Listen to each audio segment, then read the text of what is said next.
It's nothing new that NFL players are some of the fiercest athletes on the planet. But sometimes a field isn't the only place they show their aggression.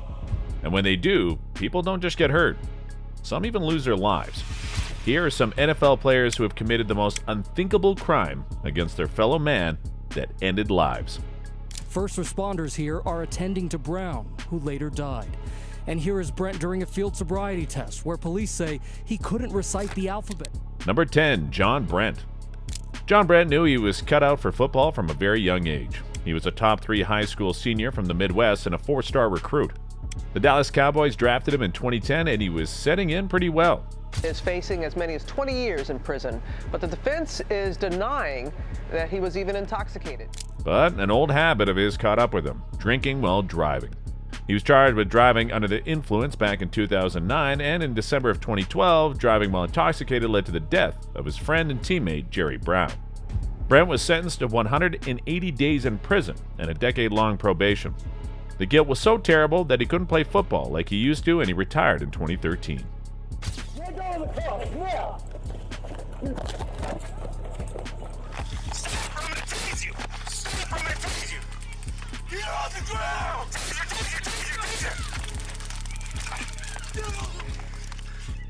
Number 9, Dante Stallworth.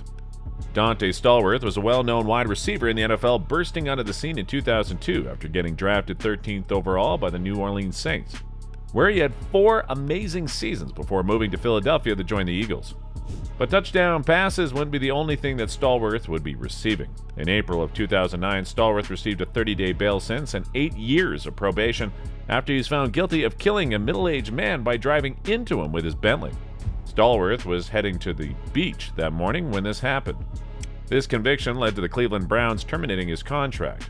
In 2010, he joined the Baltimore Ravens, but by that time his retirement wasn't too far away, and by late 2012, Stallworth had played his last game in the NFL. Dante Stallworth surrendered in Miami as part of a prearranged deal with prosecutors. He faces a charge of DUI manslaughter for allegedly running down a pedestrian on Miami Beach after a night of drinking. Number 8, Leonard Little. Leonard Little had quite the career, with a 2-time forced fumble leader, a first-time All-American, a Pro Bowl appearance, and a Super Bowl to his name. His 11-year career was quite an interesting one, but what few people know about Little is that it wasn't for his resilient spirit, his career would have been over before it began. Little was leaving his 24th birthday party in St. Louis, Missouri, when he hit Susan Gutweiler. Sadly, Gutweiler lost her life, and tests showed that Little had more than double the limit of alcohol in his blood. Although he never faced prison, he was given 4 years probation and 1,000 hours of community service. He was suspended for his first 8 games, which meant he wouldn't step on an NFL field till 1999. And when he did, he went to the Super Bowl with the Rams, and the rest is history. Number 7, Robert Rozier. Robert Rozier is another one of those NFL players that you only know played in the league because of the heinous crime they committed. A year after his last professional game, he started associating with the religious movement Nation of Yahweh, and even went as far as changing his name to Neri Israel. He wasn't a full member yet, but he had intentions to be one, and he would have to undergo the initiation ritual of murdering a Caucasian male. That's what led to him killing Raymond Kelly, an unsuspecting middle-aged man that Rozier had been stalking. But Raymond would not be Rozier's last victim, as the former NFL player went on to murder several others on behalf of this group.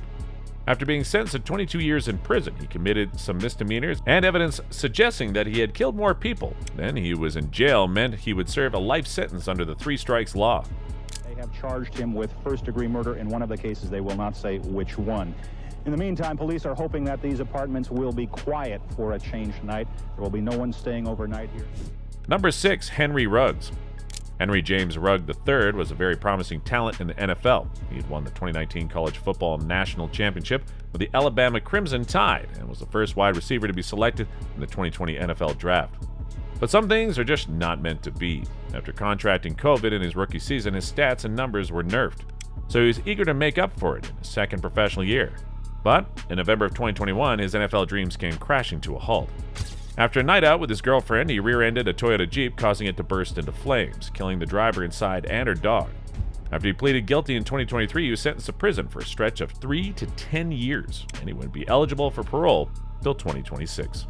Ruggs publicly acknowledged his crime for the first time. To the parents and family of Ms. Tintor, I sincerely apologize for death. Pain and suffering my action. Number 5, Tommy Kane. Tommy Kane had a pretty decent NFL career, but nothing had him in the headlines more than the murder of his wife, almost a decade after his retirement. Given his long history of alcohol and violence, Tommy Kane was always a ticking bomb waiting to go off. On November 30th, 2003, all hell broke loose when he took his wife's life after physically assaulting her. While his sister-in-law took custody of Kane's 4 kids, with her sister, he was sentenced to 18 years imprisonment and also forced to pay his wife's family large settlements. Number 4, Adam Smith.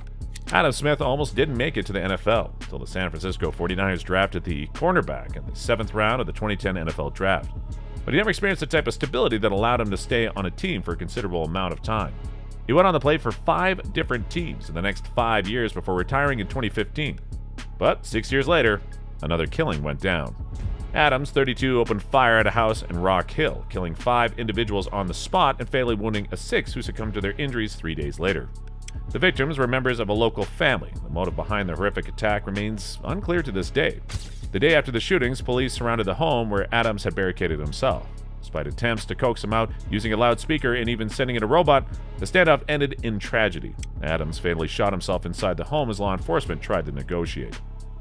A reported workplace shooting that left 1 dead and 4 critically injured.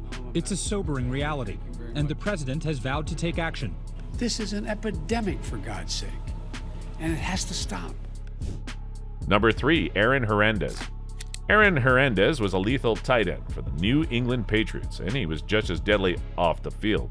Before he was drafted in 2010, he was questioned as a suspect in the murder of 2 men in Gainesville, Florida.